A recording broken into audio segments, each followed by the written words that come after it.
Everybody wants to know, when are we finally going to cut the spending addiction in Washington?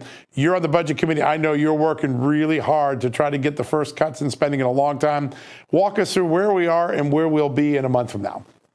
So let me just say that it's so important the American people awaken themselves to a greater understanding than, oh, we've got a problem.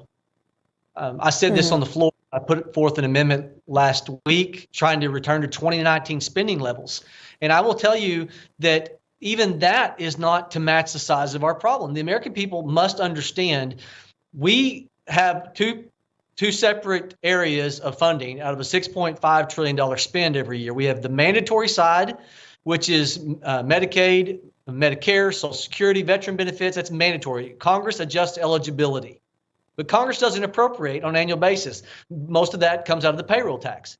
Where the bulk of our time is spent is on the discretionary side, the 12 appropriation bills that you hear Congress people talk about all too often.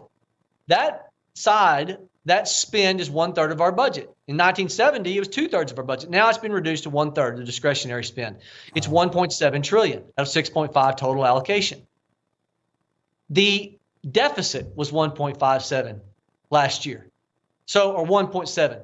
So what that means is the size of our deficit matches the size of our entire discretionary budget. That means the discretionary budget includes all defense spending, all education spending, all energy spending.